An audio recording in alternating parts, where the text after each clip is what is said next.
is the Deputy Dean of Outreach and Internationalization at the Faculty of Food and Agriculture. He has over 20 years teaching and research experience in soil management, composting, and agronomy. He is a member of several national and regional committees and has coordinated and facilitated capacity building in integrated soil and water management throughout the Caribbean. He has a strong passion for teaching and learning and utilizes several techniques aligned to students' life learning styles. Regionally, his outreach has mainly been centered on teaching and development. He has coordinated and participated in regional projects aimed at assessing soil quality and reducing vulnerability, increasing resilience, and enhancing adaptation to changing climate and its impact on soil and water resources. He is associated with several groups, societies, and organizations that share a common respect and desire to sustainably manage soil. He is a vice president of the Latin America and Caribbean Regional Soil Partnership and vice chair of the Intergovernmental Working Group on Drought. He serves as a science advisor to the Partnership Initiatives for Sustainable Land Management and coordinates water resource management capacity building in the Caribbean. Dr. Eudoxie is also very dedicated and involved in strengthening of policies governing soil resources, use, and management. His topic today is the coconut waste to nutrient amendment, a green alternate to support integrated nutrient management. So Dr. Eudoxie, the floor is yours. Thank you so very much. Good afternoon, colleagues. Madam Chair, thank you for that wonderful introduction. A pleasant good afternoon to everyone, and I trust that everyone is doing fine. Let me just share my presentation and we will jump right in. So we've been having some wonderful discussions with regards to coconut waste, coconut byproducts, and the usefulness of such products with regards to overall a circular type of theory, a circular type of activity. And in so doing, what I'm going to do is simply present another alternative in terms of how we could treat with significant amounts of biomass generated as byproducts during the processing of coconuts. And I want us to think particularly around the circularity concept. And I want us to appreciate one of the key things that very important when we're talking about biomass. All biomass really is a collation of nutrients. That's what biomass is. And those nutrients are extracted from our soils. All right? As plants grow, they extract the vast majority of the nutrients. The only ones really carbon that they don't pick up from our soils, and they pick up the carbon from carbon dioxide in the air, but all the other 16 essential nutrients, including hydrogen and oxygen, they pick up from our soils. And as such, what they are is essentially sinks for nutrients. And those nutrients obviously go through a cycle.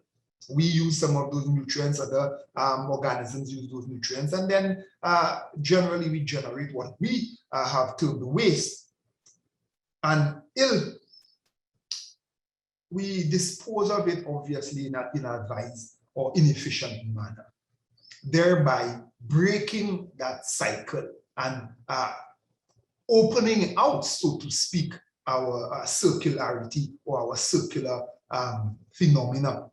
So it's something that we have to think about from that perspective. And is there opportunity through our ability to ensure our own livelihoods and ensure our success, that we can also ensure that there's sustainability driven in the fact that in all our natural cycles, there is some amount of circularity. And what I would like to share with you all is that opportunity for seeing coconut waste as an opportunity for closing the loop and ensuring that there is nutrient recycling and obviously sustainability within our systems.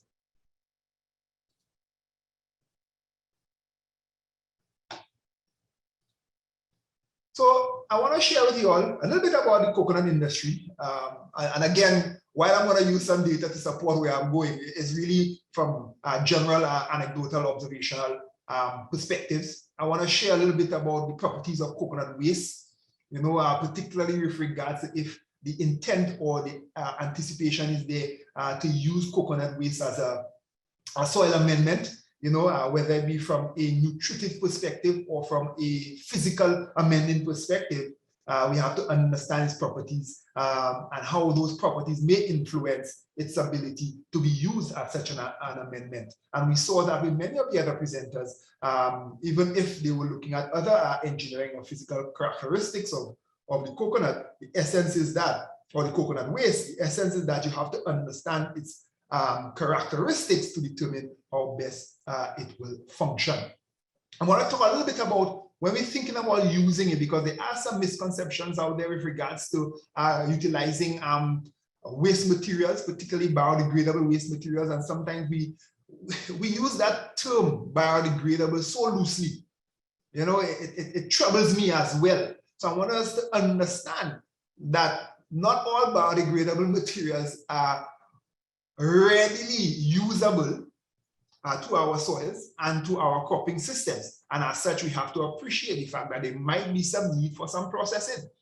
Yeah, and when I say processing, there are many opportunities for processing, some of which we have already seen, but I'm going to specifically lead us to processing of nutrients through composting and what we need to understand in that process. Even that term composting is used very loosely, and it's so strange that even in our technical sphere, that term is used and misused, I should say, very often.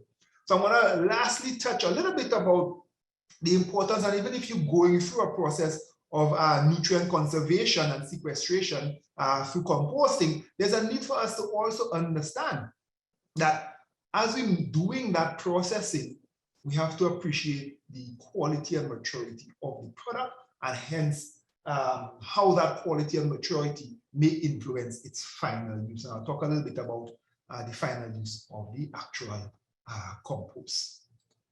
So what do we know?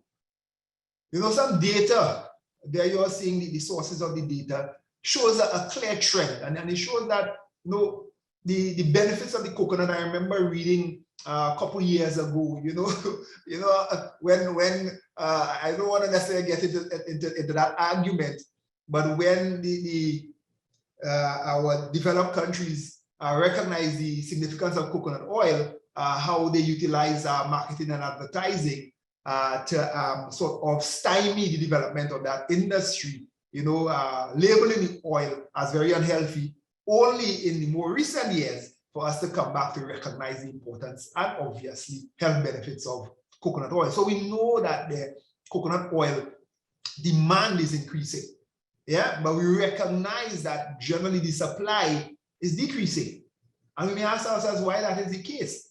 Even in the region, I grew up making copra with my grandfather, very traditional way, and selling to the copra factory back then in St. Lucia. But that was years ago. That factory has closed down, and there's very little, if any, commercial operations as such again in the Caribbean. So what we are seeing generally is a trend where we're moving from the dry nuts into what is now a very large demand, which is our green nuts, the fresh nuts. And we're seeing here that a lot of the supply, if you look at it very carefully, is going towards the use of those green nuts. So our industry is transitioning from an oil to a water industry.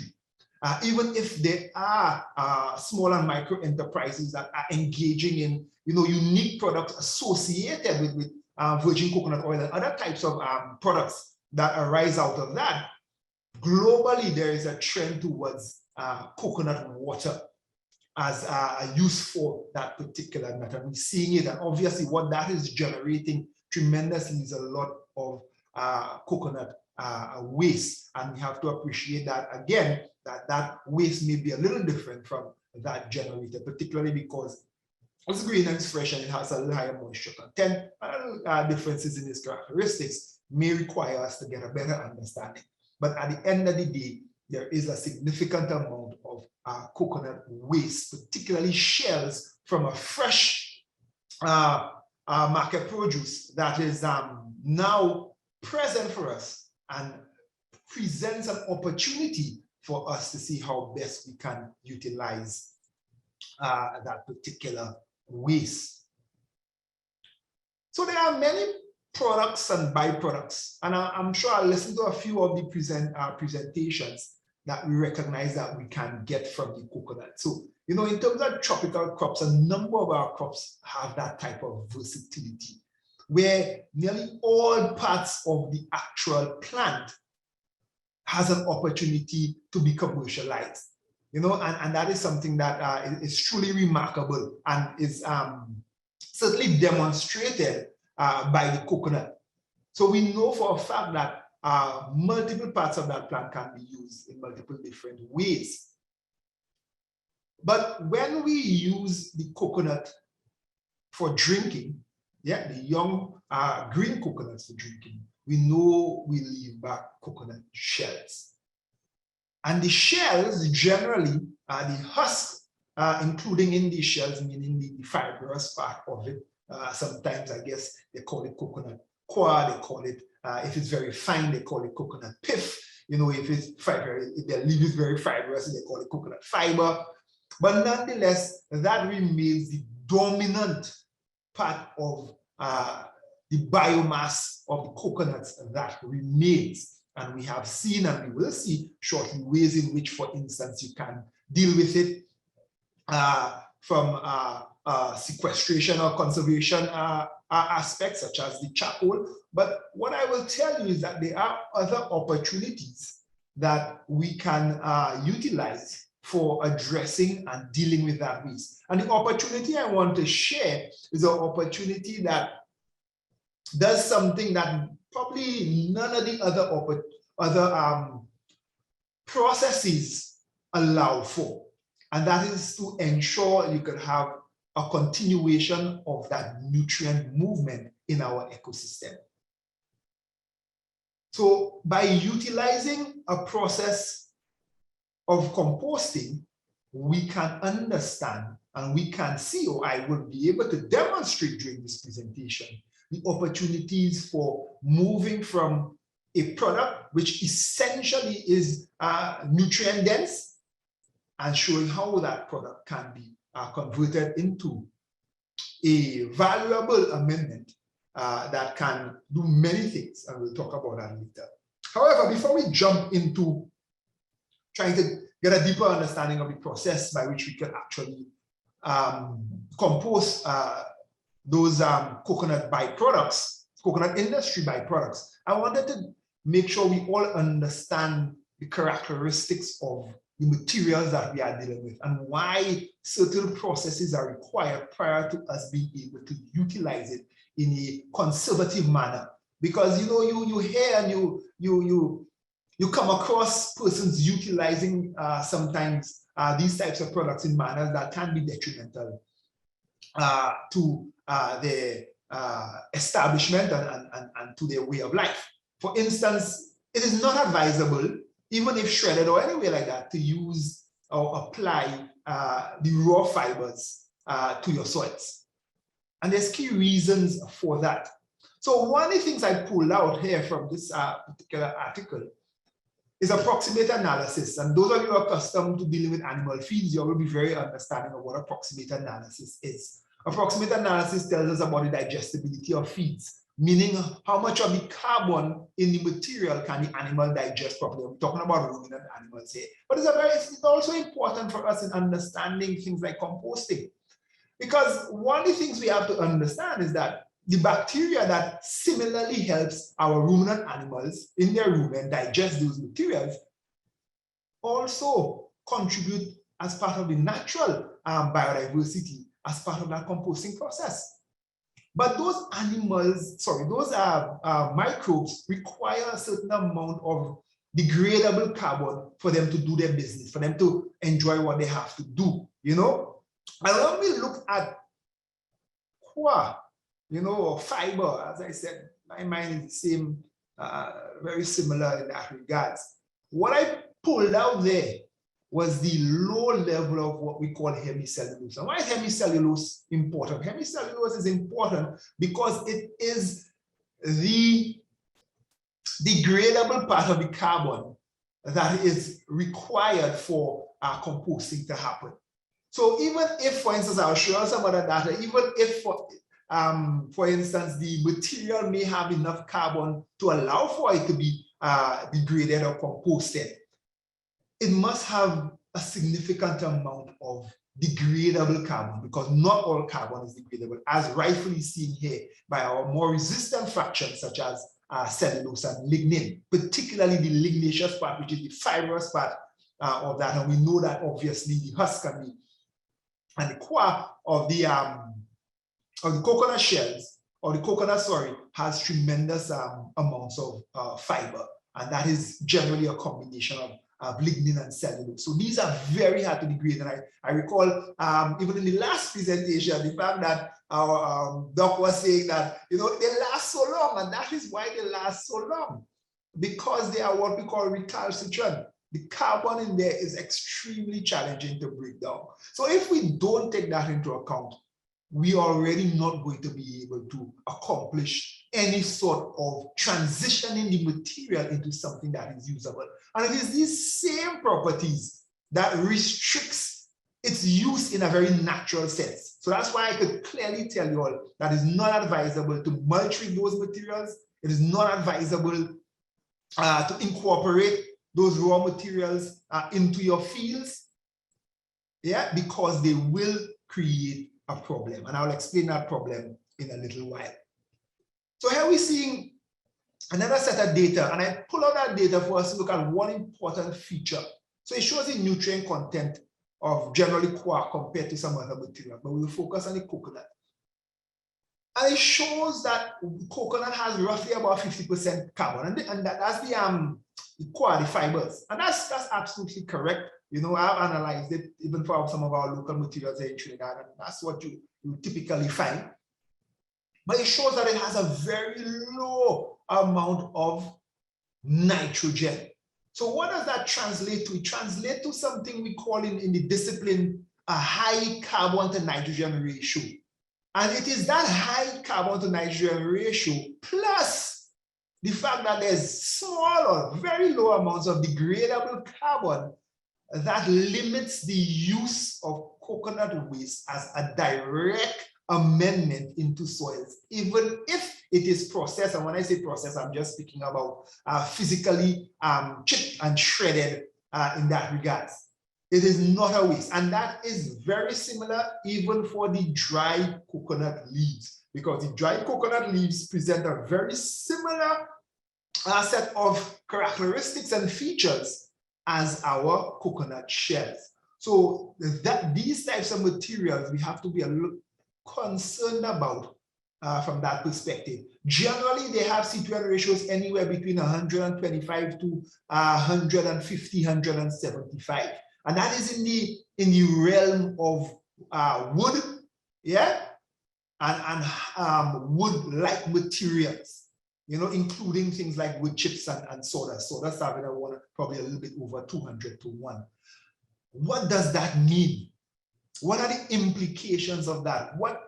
Why is that C2N ratio important for me? So even if I'm thinking about using the coconut fibers or the coconut quark, and I'm thinking about using it as a media, or I'm thinking about using it as part of a mix, you know, for persons to plant in, we have to be concerned about that high C/N ratio. Yeah? Why is it important? Don't worry so much about the complexity of the figure, you know, in that regards. The important thing there is that when we have high carbon to nitrogen materials, what you tend to happen is that the microbes It is their business. It is their job to degrade the materials. So they will go after the materials, but realizing that there is only a small amount, also the small amount of easy degradable carbon it had in it. So they will go after that. But because the material cannot provide these microbes with sufficient nitrogen, because the C2N ratio is so high, the microbes start to utilize the nitrogen from your soil. So that means if you have crops or other things growing in there and you are not supplementing with higher levels of nitrogenous fertilizers, inorganic fertilizers, or other forms of fertilizer, high amounts, you know, if you are of the view that those materials that you add in there, which is the coconut, raw coconut coir, is going to be nutritive, it is not going to be nutritive. Because in the very early stages, you're going to get what we call a nitrogen depression period, meaning that availability of nitrogen to any plants you have there, whether it be potted plants, whether it be field-based crops, you are going to have problems in that regards, particularly because of that. And then once that subsides, the fact remains that once they use that easily degradable carbon, the bulk of it is undegradable. So it remains there and it does not contribute to a mineralization process that releases nutrients. So again, it is not necessarily as beneficial as one may perceive it to be. You know, and it's no different, not only from the coir, because as I said, I could compare the coir to many other lignaceous materials like woods. You know, we have to be very careful, even for instance, when we mulching with wood chips and these kinds of things. The essence is that when you're doing that, you have to also ensure that your nutrient management program allows you to guarantee that nitrogen remains available. So we have to be particularly careful about that. The other key thing in this particular slide that we see here is the fact that the opposite kind of thing happens when we have low C2N ratio, and you see this nice big 25:1. You know, anybody in composting or who have some knowledge of composting know this 25:1 or 30:1 ratio, because it is a cutoff for us, and there's a reason why. You don't have to get into that here, but it is a cutoff. So when we have materials like manure, which probably have a carbon to nitrogen ratio of probably something like less than 10:1, when we add manures to our soils, the opposite happens. We end up with a significant amount of nitrogen being available, and the microbes, while they are doing their business of utilizing the carbon, mineralize and release loads of nutrients. And that is why our crops respond so strongly to application of manures, because they have very low C2N ratios. But we also know that very low C2N ratio and the bulk of the nitrogen is released so fast that it doesn't have a, you know, time-dependent benefit. And obviously creates tremendous amounts of environmental concern as well. So how do we address these things? How do we move around?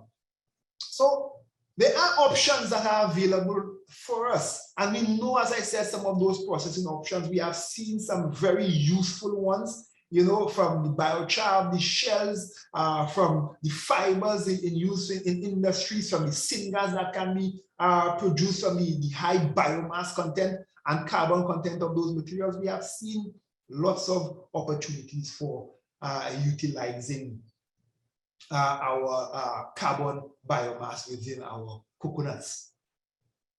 But there are also the option, or there is also an option for composting. And what is the advantage of composting? Before I jump into the advantage of composting, I will touch a little bit on what composting is, because as I said, even that term is misused. Composting is not a natural process. So I wanted to immediately, you know, take out that myth. You know, it is not natural. No material composts naturally in nature. While composting mimics and replicates degradation, it accelerates the degradative process, thereby allowing for sequestering and conversion of carbon and other nutrients. That doesn't happen in nature. You know, so we have to be very cognizant that it differs. So a lot of the times, particularly at the small scale, people generally tend to decompose or have degradation occurring, but are not necessarily composting. Composting is a controlled process, yeah, whereby we bring in, compostable substrates, we mix them to appropriate recipes, yeah, and we control environmental conditions such as oxygen and water that provides us at the end of a process of composting a stable and mature product called compost that we can utilize in many, many different ways. The process itself is a batch process, you know, so, you know, a lot of times persons add more and more material while the process is going on. Then you are not composting. A compost is a batch. So you make up some, you let it do what it has to do, and then, you know, you move on to a new batch. And the process is very, very technical. Although it's easy to monitor, it is very technical in ensuring. And it is even more technical when we're thinking about something like coconut byproducts, particularly our coconut fiber. It's very, very technical, and I should explain why. It's particularly because that waste is high in lignocellulosic material and low in readily degradable carbon. That makes it very hard for the composting process to start up. For the composting process to start up, is multiple microorganisms are involved. It's diversity of microorganisms. Most times it's bacteria that start the process because those are the ones that are most attracted to the readily degradable material. You know, so they are the ones who start up. So if you're only going to use, for instance, the coconut coir, even if you add something like urea or nitrogen source, you will not get the compost to start, simply because it doesn't have sufficient degradable carbon for the process to get started. What we do know as well is that for most of the lignaceous materials, these hard to decompose materials, what is more popular, or what we know, or the organisms we know that will degrade them more efficiently within the actinomycetes, actinobacteria, and fungi realm, or genus, I should say. And it is those organisms that really break down our lignocellulosic materials.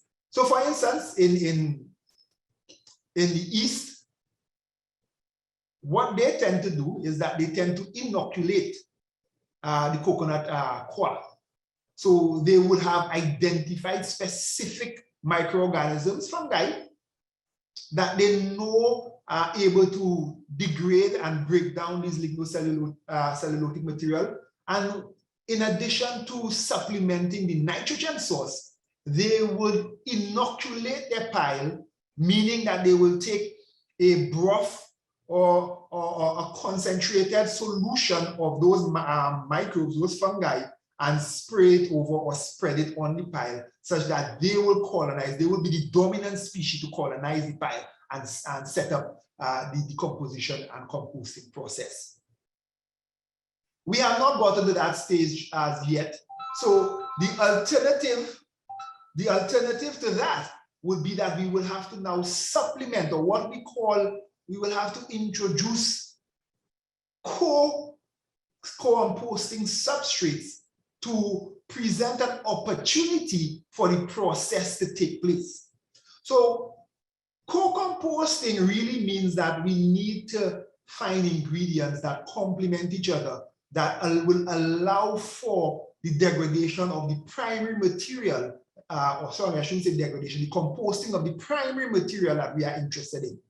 So we are interested in the composting of our coconut coir, but we know it has some limitations. So what we want to find is a co-composting material that will allow for us to be able to accomplish that. So think about it. It has low nitrogen, it has high carbon, and in addition to its high carbon, it has low levels of easily degradable carbon. So that means there's two things that I need to co-compose with. One, I need to co-compost with a easily degradable carbon source. Yeah, and there are loads of those available, including many of our straw materials. And I recall even from the presentation just before lunch, the difference between the longevity of straw versus the longevity of the coconut coir. So yes, the straw from a lot of our grain type crops are readily degradable carbon. So they present that opportunity for us. And obviously, because we want to maintain an organic material, you know, we want to limit the use of inorganics in the process. We can also bring in animal manures as a key source of nitrogen. Most animal manures tend to have, especially if they're fresh, tend to have very high nitrogen contents in excess of 3% N, which is extremely high. So they bring in the nitrogen that you need. You have the readily degradable carbon. And what you have now is that as the process will proceed, you will find that the diversity and development of the microbial microbes in that pile will change to eventually encourage the degradation of your coconut coir. So here you're seeing an example of the difference of raw coir to composted coir. And we can easily distinguish what that means in terms of implications for use, in terms of nutrient recycle, in terms of usefulness. You know, what does that mean? We move, and I highlighted obviously the move, you know, this vast decrease in the carbon to nitrogen ratio here, which is, if you just remember my explanation before, a significant difference. So materials now that are a C2N ratio of 24 to 1 or anywhere in that range, I could afford to apply them directly to my soil and not have to worry about some of the adverse effects that materials like that raw coir would be producing. You also realize, if you look very carefully, nitrogen has increased from 0.26%, which is typical of the raw material, to over 1% N. So that means when that material degrades, there is a steady release of nitrogen. And importantly, too, a lot of that nitrogen finds itself as it goes through the process of composting, particularly in the maturing phase. It goes into the plant readily available form of nitrates. So it is a significant source. It's also a significant source if you look of, as you know, the composting process is one that concentrates nutrients. And I mean, the data is right in front of you all. So you can easily see how we are moving from a soil unfriendly material, yeah, to a soil friendly material, right? Ready for incorporation. Now we know, where am I saying that there might not necessarily be issues pertaining to compost and compost use. There are issues, but what the data is clearly showing us is that there's an opportunity for us to move from a material as a waste material that we cannot, I shouldn't say cannot, should not be applying directly to our soils or even to our potting media, unless we are giving appropriate advice pertaining to nutrient management in these potting medias. So for instance, you all know we, in the greenhouse, we utilize coconut coir as a growing media. But do not forget that in a greenhouse setting, one of the things we recognize is that we control our nutrient management to the T. Yeah? We control the nutrient management in a greenhouse to the T. And we are using the coir as generally an inert, although it's not inert, but an inert media to just supplement physical conditions for root growth while we control the nutrients. That may not be the same if we are applying that to field soils or to things like planters and pots and other things like that, where the intent is not there or the ability is not there to control the nutrition as well as it may be when we are doing things like greenhouse production. So composting the actual coir provides for us an opportunity to mitigate against those ill effects and at the same time allow for, when I say ease of use of the material without having to worry so much about some of these issues. However, as I mentioned, yeah, compost do come with their issues as well.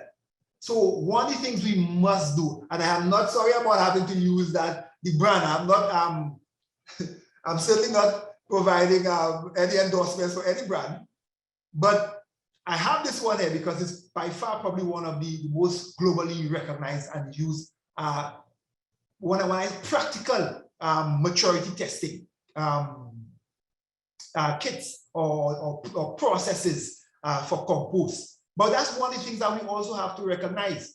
Remember, as the composting process unfolds, we have nutrients being mineralized, and these nutrients accumulate, and because they are dissolved in solution, they bring generally some amount of salinity to the compost. And sometimes you do have also issues of, if the compost is not proper, you have issues of ammonia, you have issues of volatile organic compounds that may be present. You know, you might have issues where if the compost is still not mature, that it deprives, when you add it, it deprives oxygen in your soil for your plants. So maturity testing is very, very important in establishing, if you're going down that line, particularly in the commercial sense, to verify that the product at the end of the process is ready for use, particularly in the horticultural sense.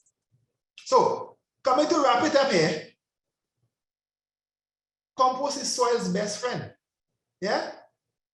None of our soil should be without compost. And I say so on the premise that we are in a tropical environment, and if we appreciate soil health and quality, we'll know that organic carbon is the #1 indicator. If you look at any of those conventions, all of them look at soil organic carbon. The UNFCCC, the UNCCD, you know, FAO through the GSP, the Global Soil Partnership, all of them look at organic carbon because it is by far the best quality indice that we have. Suffice it to say, our contents in the Caribbean, for most of our what we call upland soils, that means soils that are free, are draining and are not necessarily inundated with water, tend to be very low. Most of them less than 2% across the Caribbean. And that is by far one of the most significant limitations we have. Composting allows for us to be able to increase that quality and hence transfer all of those benefits to our agronomic systems and obviously to our sustainability of that activity. Because I started my conversation saying here that crop agriculture, yeah, is extractive. It removes nutrients and in itself is a form of degradation. So if we are not thinking about how we're closing that loop by bringing back some of these nutrients to our soils, we are doing the soils an injustice. So I end here by saying, remember circularity in our discussions. Remember that what we want to do is to close that loop of nutrients being removed from our soils and not being placed back. And remember that when we replace nutrients only with inorganic sources, that loop remains open because we are harvesting those inorganic nutrients from mines. And these things are, as you all know, finite resources. Madam Chair, thank you so very much. I pass the floor back to you. Thank you, Dr. Eudoxie. This was indeed very, very interesting for me. Thank you for taking us through the issues related to using raw coconut waste as a soil amendment due to the carbon to nitrogen ratio and the low readily available carbon.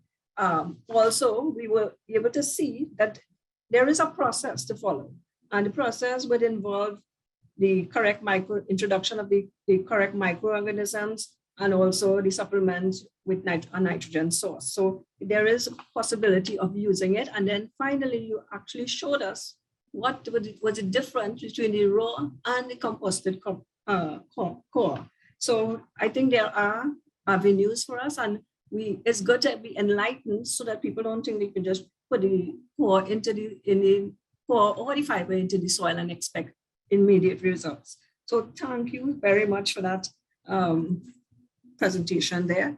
The participants, please remember to put your questions on the question and answers segment, and we will answer them later. So now, thank you again, Dr. Eudoxie, and I want to move on to the next presenter, who is Mr. Just give me 1 second. Name Mr. Jhaman Kundun. Properly here. Mr. Jhaman Kundun. He assumed the position as officer in charge at CARDI, Guyana in 2019, and also worked in the sugar industry. He holds a master's degree in integrated pest management from Harper Adams University, Egmont, England, as a Chevening scholar, and a master in agriculture and environmental technologies from the University of Sydney, Australia. He also completed leadership training through the Leadership for Development program as an Australian award scholar. He is a proud alma mater of the University of Guyana, where he obtained his undergraduate degree in agriculture. He also holds a diploma in agriculture from the Guyana School of Agriculture. His focus is on collaborative approach to integrated pest management, entomology, pheromones, biocontrol, bioclimatic research, and agriculture development. Mr. Kundun has accumulated more than 14 years of academic, agricultural industry, and consulting experience in the areas of agricultural and environmental science and collaborative decision-making. He is the recipient of the British Crop Production Council Award in 2017, the Commonwealth Star of Australia, along with several other awards from the University of Guyana, and has published research papers in several journals. Mr. Kundun hails from Guyana. He is family-oriented and is married and has 1 son. So without further ado, I want to introduce Mr. Kundun to do his presentation on the production of coconut husk biochar and its effect on vegetable production in Guyana. So Mr. Kundun, I hope I pronounced your name correctly. Yes, thanks for that introduction. And yes, you did got it right. So please allow me the chance to share my screen.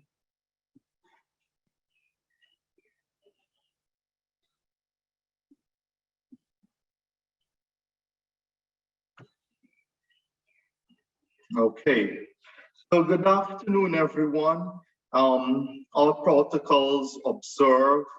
We'll get into the presentation, but I must say to this, the entire session so far from this morning has been quite informative and show us the possibilities and the realities of how we can transform what we call a waste into a byproduct for different industries. And we have seen that we have the technical side of it is there. And just we need to commercialize these technologies that are there and exist. Just an outline of the presentation. And when we talk about the coconut waste, I mean, we could relate little hills of these nuts after processing being dumped along in open spaces or in landfills or different along roadsides, etc. Sometimes indiscriminate disposal of them, and we think of it as a waste, not realizing it could be a byproduct for a different industry. We are really talking here about the green waste after you take out the water, or after you peel to get the dry nuts, right? And we understand of the environmental hazards it has, and all the challenges that it has in waste disposal, etc. Here in Guyana, we have seen a processor license being taken away because of this. And it is even more important to find alternative use of this waste product. So This is a map showing the main coconut production areas in the red dots along our coastline areas. And this is just to indicate the type of products we export. So it's mainly the fresh products, which are the dry nuts or the grated nuts to some extent, and slightly processed primary products, really. But water being the major one, and the oil. But then we don't really commercially use the byproducts or the waste from the byproducts. In Guyana, we have about 28,500 acres under production, but this is growing to the rapid expansion. And this is just a little stats on the industry per se. So we produced about between 112 to 180 million nuts per year. This is just giving you further breakdown. So we have about 60% of our production is in water, and then about 40% is for dry nuts. And how we work out to get an assumption of between 112 to about 180 million nuts per year.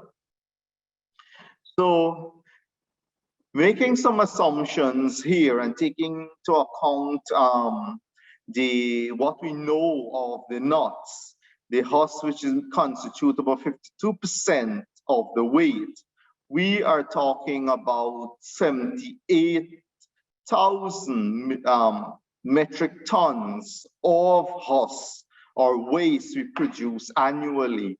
And we have this material there lying without finding a proper use. And this exercise can be replicated in any country, in particular Trinidad, to make an assumption and quantify the nuts that the waste you produce, in a sense of giving you an idea as to how much material you're talking about. Because this is important. If you're going to invest significantly in developing an industry out of it, you must have an idea of how much waste material is there or byproduct material is there for a scale of an industry that you will want to move on to. We have come to the point of where the water and the oils and so have developed, but we need to take it to the next level. And here's where we have that opportunity to do that. And we heard of a project across the region, for short, I would say the Coconut 2 project, across the region that has put some emphasis on developing this aspect of the industry, because for any sustainable development of any industry or sector, we have to make sustainable use of the waste products out of that industry, and that burns this part of this waste management aspect of the Coconut 2 project that commenced in the concluding state of phase 1 and is now being one of the main areas and focus in this phase 2 project. So under the project, we acquired a coconut shredder, and we had a demonstration here of this machine in use. So this is just a simple machine chopping up. This is a diesel-powered engine that is chopping up and shredding. This is the green nuts, but it also can do the dry nuts as well, the dry shells as well. I'll just show a little. Hopefully, you can get a little video to play. Yes.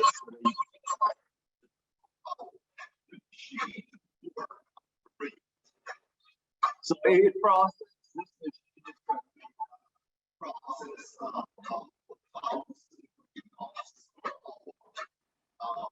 and dry nuts, it will be a little less, like about 800 nuts for this machine. So it's a very simple exercise. And it helps you in getting that fiber that we heard from our last previous presenter, been talking a lot about the fiber. So the product you get out of this shredder is that you have the fiber and you have the dust. There are other products, based on the rate that you feed, you could get these different products out from the waste, from the nuts itself. You could have the dry nuts or the green nuts. You could have the peat or the dust. We have the fiber or the core. And then you could have pieces dust. And this will come in when we talk about production of a biochar. So possible use out of it, we heard a lot about the mulch. It used direct agriculture use as mulch and as compost, right? And we heard a lot of that early on. We understand that from the fiber you could do production into materials that we grew up knowing and may not be so readily available, may not be so popular these days, but the emphasis or the impetus is there for us to make use of these materials for ropes, mats, mattresses, car seats, etc., etc. These things, insulation we heard about, and so on. The peat is very useful in potting mixtures, and this is useful particularly in nursery operations. So they are uses for the material, and that we can incorporate in what we do currently. Is just for us to really have private sector investment in making these realities a business venture. Hydroponics, use of these materials is also there. Biochar I will talk about later on. So from the nut, we have 30% is fiber or core, and then 70% is dust or peat. All right? And this is giving you an indication of the breakdown of the material. And then we used, well, what we've been using the material for immediately is for mulching mainly, layering in on topsoils, and you help to control weeds, and you retain moisture and so forth. And we all can understand and appreciate the use of this material as a mulch. And from our experience, farmers are praising, giving good reviews of the coconut fiber, the coconut material as mulch. We want to get into some more uses of the coconut material, the coconut products substantially. We know of the mulch and the compost and so on.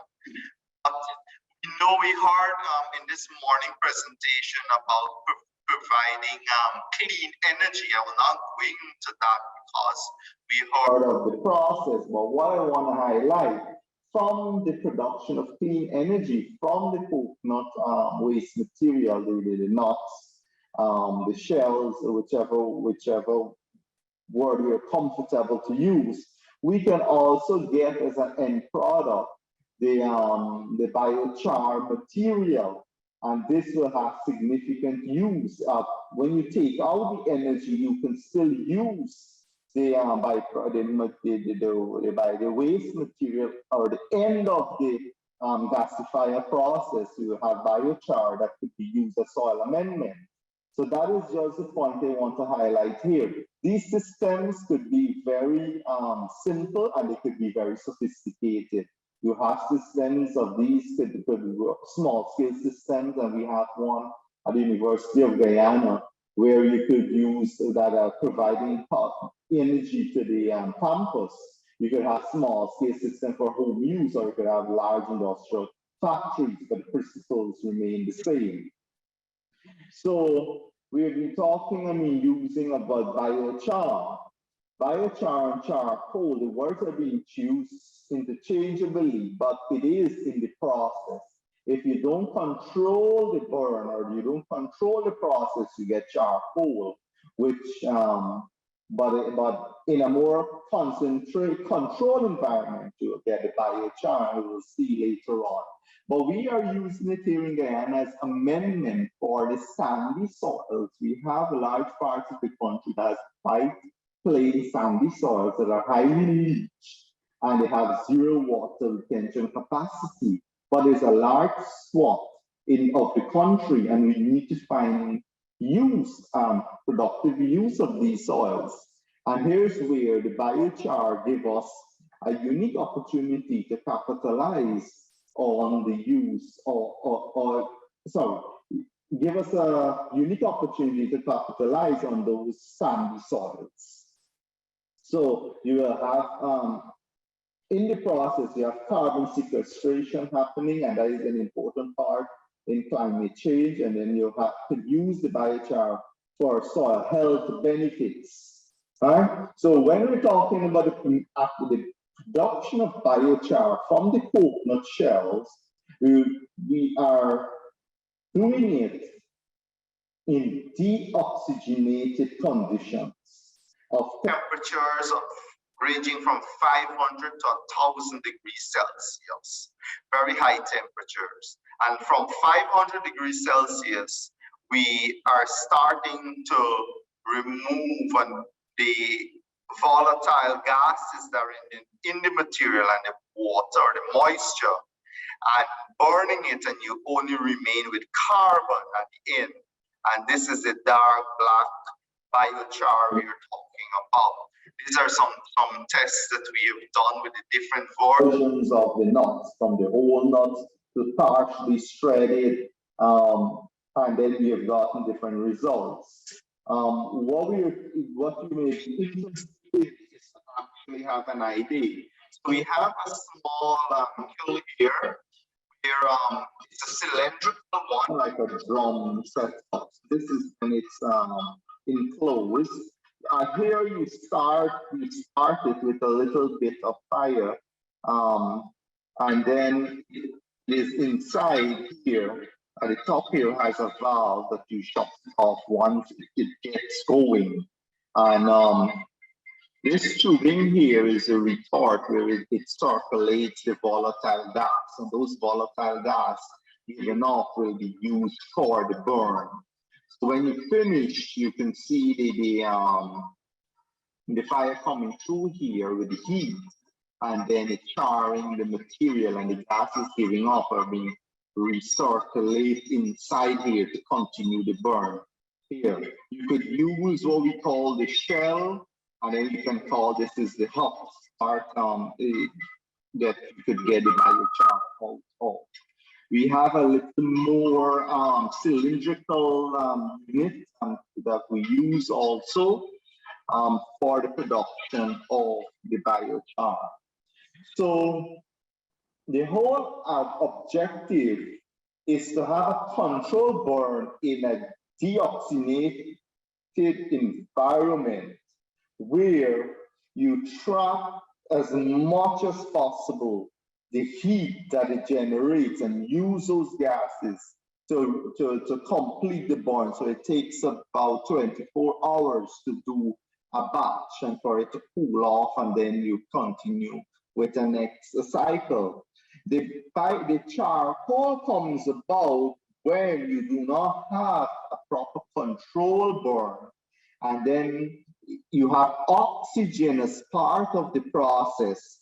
And once you have oxygen part of the process, you will have carbon dioxide being given off, and then you will have some ash produced.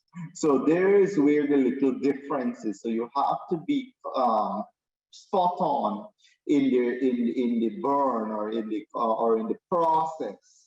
And once you get it right, you will have carbon sequestration happening. And this could be another added benefit of the process.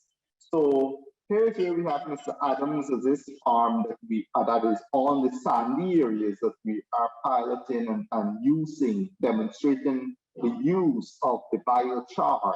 The biochar by itself, you have to activate it. It doesn't have anything inside, but it acts as like a sponge in the soil, where it retains and traps moisture and nutrients.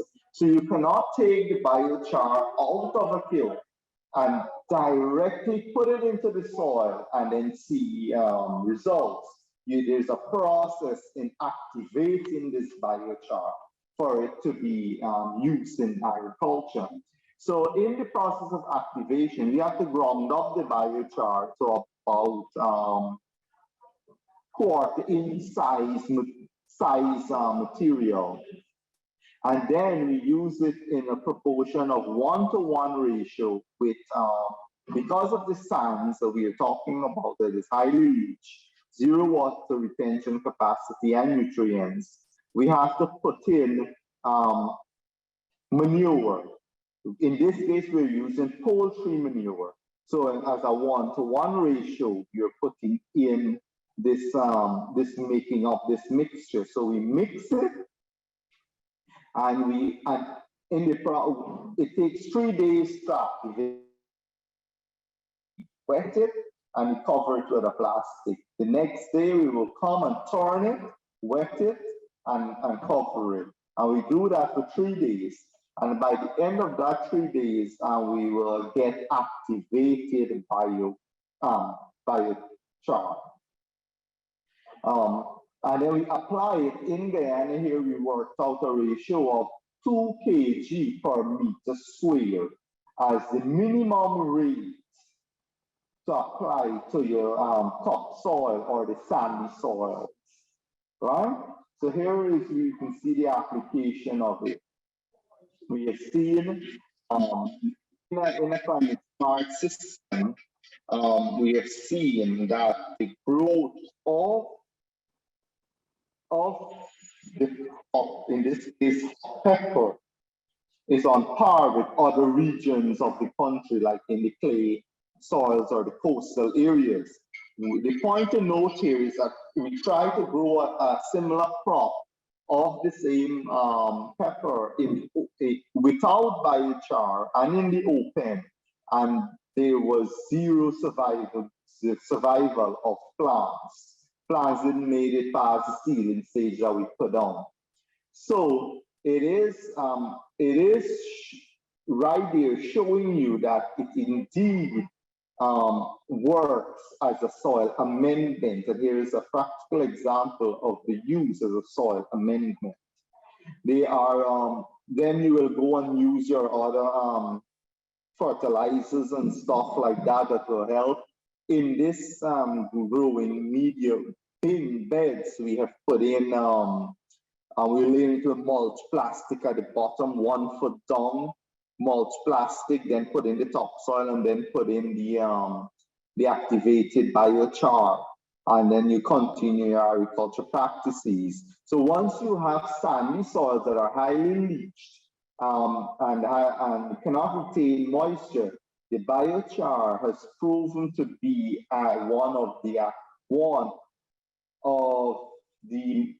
one of an important soil amendment in these types of soils. So in summing up, we have a huge problem of coconut waste in the region, in all our territories. But it presents a tremendous opportunity for us to use it as a byproduct for different industries. With minimal investment, we have seen that what you can do with this material. They are for the research that we need to do in making these technical and scientific approaches or methods that are there to use in our local context. And there are technologies that are there. We just need to adapt it into our region, because we don't have to go and create and invent these technologies. They are there in Asia and Southeast Asia particularly, and we just need to embrace them and have the investment into it to develop it, So industries that our farmers, our processors can capitalize on these opportunities and transform the waste problem that we have to an industry. So I thank you for listening to my presentation and for the opportunity as well. Thank you, Mr. Kundun. That was indeed very interesting. I want to also thank CARDI for giving us this opportunity for liaising with other countries and listening to their experiences and sharing what they are going through in the region. What struck me was the amount of waste, and the way the waste was just being underutilized. And it's good that you all are actually trying to find methods to utilize all of the waste that is there. I wondered if it would have been a good idea to probably plant the pepper crop undercover with biochar and with manure only, and see what's the difference, so that farmers who would want to be encouraged would be able to see, okay, this is much different, or to see the differences. I think you kind of mentioned it, but yes, sorry, I want to. That is exactly what we did. Was this with and without biochar? Yeah. So that's why I had a picture for it. Nothing. We're not hearing you well. Could you repeat? Oh, sorry. So this plot here is with biochar and the plot without, we had no survival or no plant growth. None of the seedlings survived. So that's why I don't have a picture, because there was nothing there. I hope you get me. Hello. Yeah. Okay. So yes. now get you back. Sorry, now we get you back. But I hope you heard me when I was saying that this plot is with the biochar and the protein manure, these beds here. The plot that didn't have any protein manure and biochar, the seedlings did not survive. That's why I don't have a picture. Okay, I didn't quite get that. I don't know if anyone else from CARDI would have been able to hear that explanation. Were you all able to get it, Fiaz? No, I think Jhaman is coming through a bit broken up. Okay. Yeah. All right, but basically he was saying that they did not get any growth without the biochar, I think. Okay, so That's correct. So I just want to say that, coconut is no wonder coconut is referred to as a tree of life. Every part of it can be utilized, and we just have to find ways to utilize it. There's no use having waste just sitting there and not being used in some form or the other. I know that is being used in Trinidad as a soil amendment. It is being used for mulching, and also as a potting mix in grow boxes, sometimes just for rooting of cuttings. So we are using it as much as we can. There are also a number of questions there. So I don't know if you all can put up the questions for us, and we can go through, because I know people, for the persons to stick around for so long, that's very commendable for you, and it means that you are interested in this, in coconut and coconut waste utilization. So let me see the questions. Sure, the screen will come up with the question shortly. Okay, all right. So I'm seeing one question here. What is the CN ratio of rotted coconut logs? How can it be used in composting? Or would you recommend its use, for example, in backyard gardening? Dr. Eudoxie? Thanks, Chair. If the logs are already rotted, that means generally the C2N ratio would be within an acceptable less than 30 to 1. Once they are well rotted, meaning that they have already undergone that degradation, and meaning that the microbes would have stabilized whatever other carbon that is present there. So if it's well rotted, that means it is an appropriate C2N ratio to be used, It can be used as mulch. It can be used as a top dress, not necessarily as a fertilizer, because the actual nutrient contents in terms of essential nutrients would probably be pretty low. But certainly as an amendment, it can be used to further improve soil physical structure, or as a potting media component. So the well-rotted logs can be, I guess, physically broken down, yeah, and then they can be reused in the garden. As I said, they may not be a very strong source of nutrients. Okay, great. Second question, there are high levels of potassium and zinc and copper released when shells are buried in trenches around the drip of the coconut tree. Please comment. Well, what I would ask is that I'm not too sure there's many, there's a lot of variability around that question. Released, how long does it take for that to happen? You know, these shells don't degrade. I mean, we've heard plenty of presentations where we know that the fibers there and the materials there are very resistant. So they take a very long time. So I'm not too sure. Even for instance, the composting, I think there's a question about how long it will take. It takes a little while for composting that material. So depending on the amount of available carbon that is there, it take you anywhere between 3 to 6 months to get a final product. So you know, the release of nutrients from coconut, particularly coconut husk, I would not depend on that as a source of nutrients. But like any other material, we do know that it has potassium and zinc in it, and we anticipate as it goes through a natural degradative process that those are going to be mineralized and are going to be released. But the rate at which that is going to be done is extremely slow. Yeah, I agree with shells. It will take a long time for the shells to degrade. Plus, you have the opportunity for mosquitoes and other insects to be around there too. So I don't know if just leaving shells around the tree would be a very good idea. If you have no choice, well, then yes, but it may not be the best solution. Your other question, Dr. Eudoxie, are your facilities capable of testing the compost end product?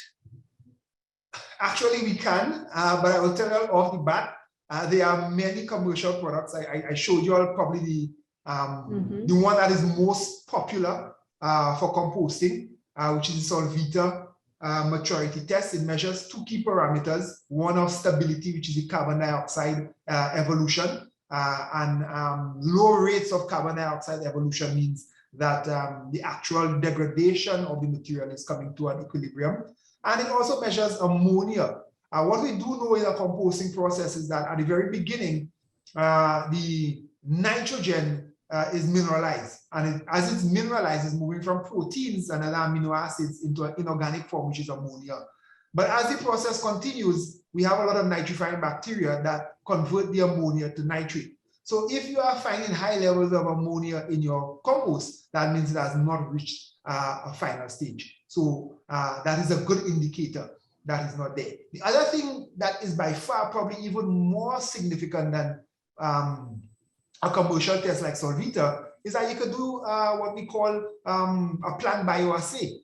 So you could do a seedling bioassay by simply using about 20% inclusion in your seedling mix of your compost and just watching the performance of seeds and seedlings in the mixture.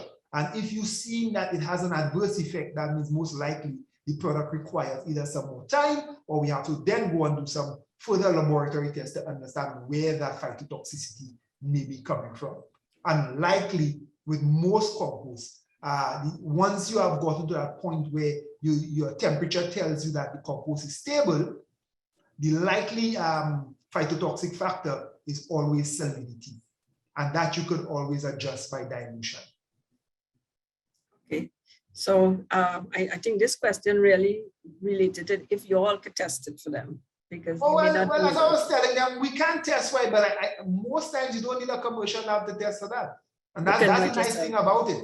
You could either use some of the maturity indices that are present in terms of the commercial products, or you could do your own evaluation. So, you know, it becomes something very easy rather than coming to a lab for us to do the same thing for you. But yes, if you need some verification on things like nutrient contents, yes, we are in a position to satisfy that. Okay, so I lost my questions there somehow. Also, someone asked if the microorganisms used in other countries is available here. Is that, I lost the question. I don't know. Yes, it was about the fungus, the fungi I was referring to that they use as an inoculant.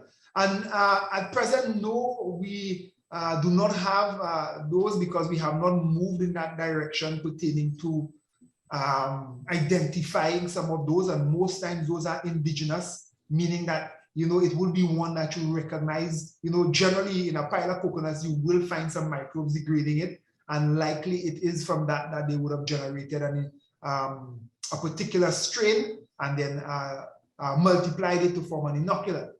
We have not identified any such as we have not moved in that direction. But as I said, there are ways of getting around that by ensuring that you present the co-composting substrates that is going to guarantee that the process goes forward.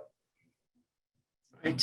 Okay. Dr. Eudoxie, understanding from your presentation that composting core is very technical, what would be the process of actually composting the core? How long would the process usually take, and how would you know when the finished product is ready for use? So I will start from the center.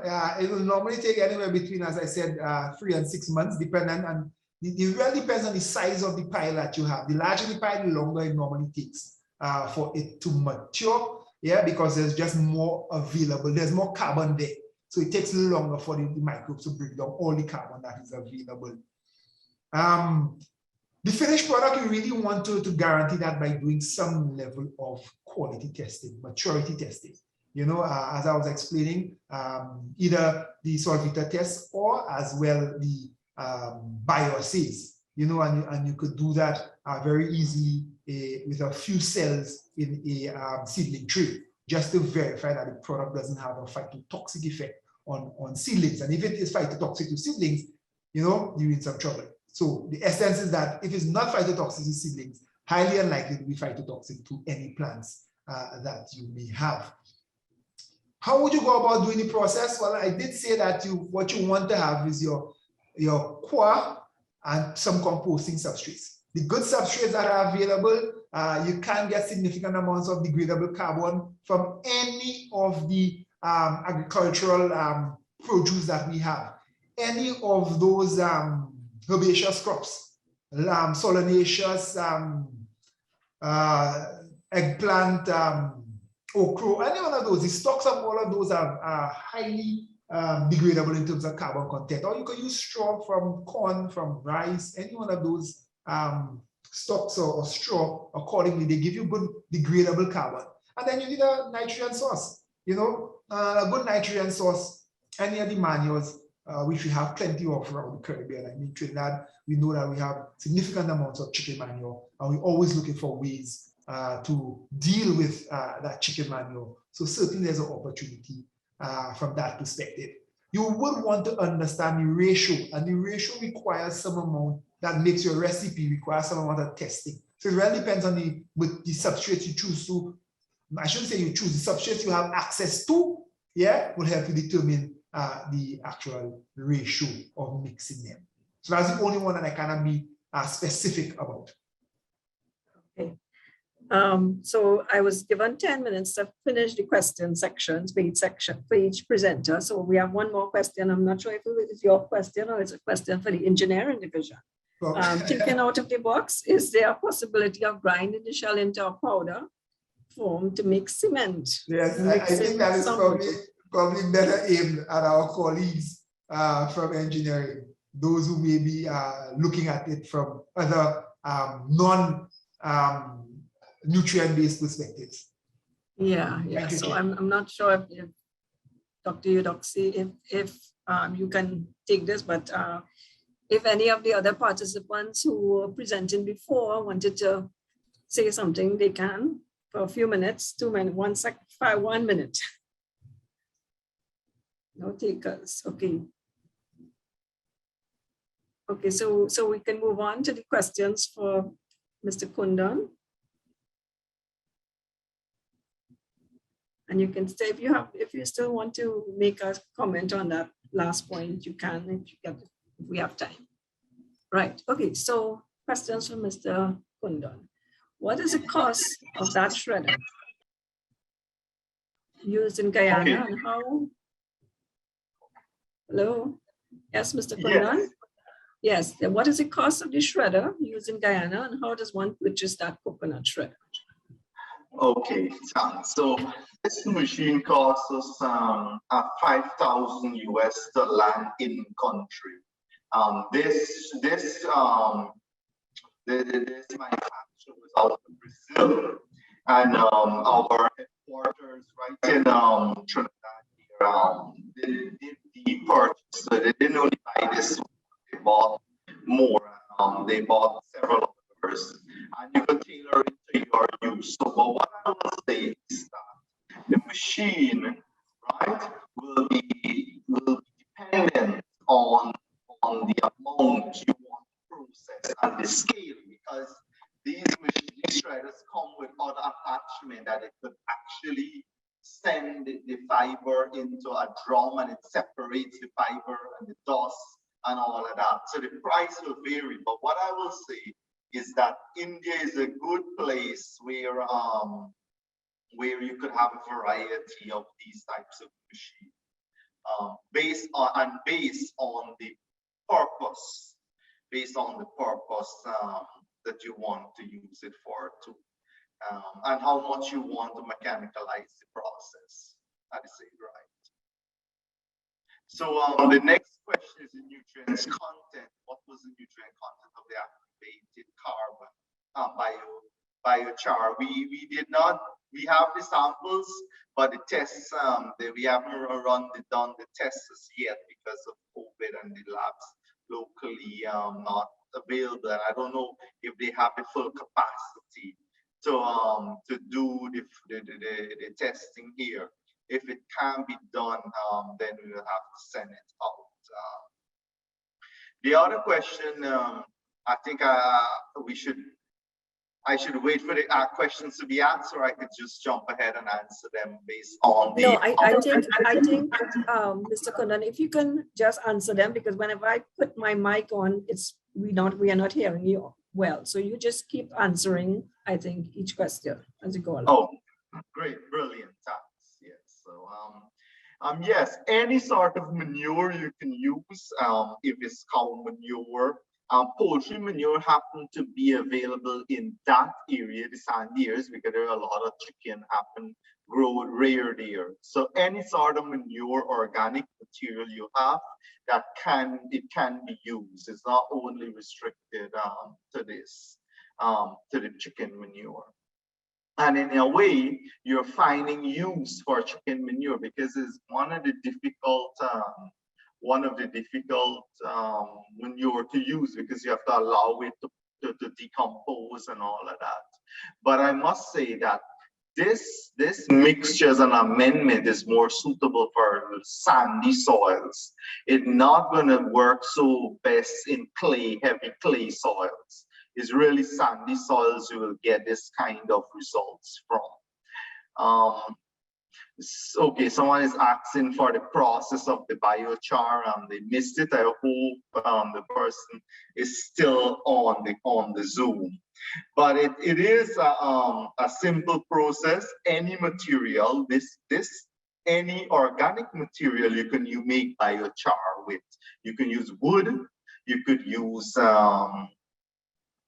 anything coming out of any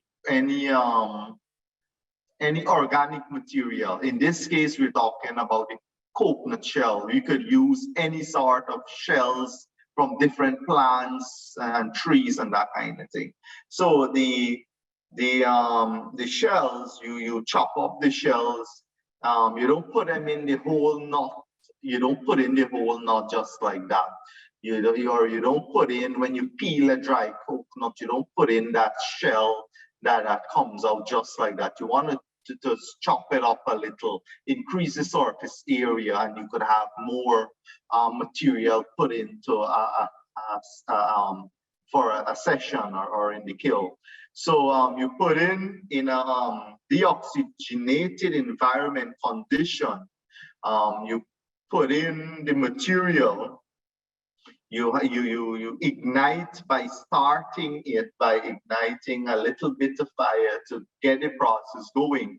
But we are also working on trapping some of the volatile gases to use, so you don't have to do that.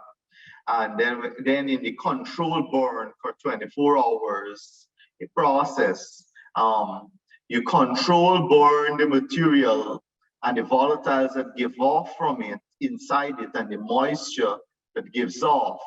And at the end of that control burn without oxygen, you get the carbon remain in, you get a carbon remain that we say is biochar. And the biochar, we have to activate it to use, because one of the questions, the next question is asking about the manure and the biochar. The biochar by itself doesn't have any nutrients or moisture in it. So you wouldn't get anything from the biochar. You have to activate it. That is why we're putting in the manure. What the biochar does is trap and retain the moisture and the nutrients from the manure and preventing it from leaching through the soil profile and keeping it so the plant roots you will see how the plant roots grow around the biochar, the pieces of the biochar in the soil to feed off of that nutrients. I mean, the manure has the nutrients, and then you will add in the sandy soils, you will want to add other inorganic forms of nutrients, or you have these organics that are available, you will use those. But the biochar by itself does not have any sort of property that will allow for plant growth. It just trap and retain the nutrients and the moisture within the root profile so that the plants could get it. And the last question is the activated carbon, activated biochar mixed with manure being used alone, being used along with potting mixture or soil or in topsoil as required for planting. We haven't done the potting mixture, any other potting mixture. What we do is the activated biochar with topsoil at the rate of 2 kg per meter square. And that is the sand, that is the white sand. That is what we use in our work here. We haven't used compared with other potting mixtures because we were just focused on finding use for this coconut waste that we have. And here is where we have so much other research that can go into this here, what we're talking about. This is just an attempt that we are doing. It's not the final or the only thing that you can do. It's an attempt to find uses for coconut waste and byproducts out of it. So the research there are endless opportunities here now and going forward for our institutions like CARDI and like DUI and etc. to do research to commercialize and validate the use of these products in our operations. Thanks from me here. If there's any other thing our MC I could respond to. Thank you very much, Mr. Kundun, and thank you, Dr. Eudoxie. Really, those were very, very interesting presentations, and I think way forward really is for more research and business opportunities for the private sector also. It has opened up a whole can of worms there, and it has many ways it can go forward. So thank you again for being part of this session, and I hope that we could look forward to more presentations from you all because you all are doing very good work in the region and in Trinidad.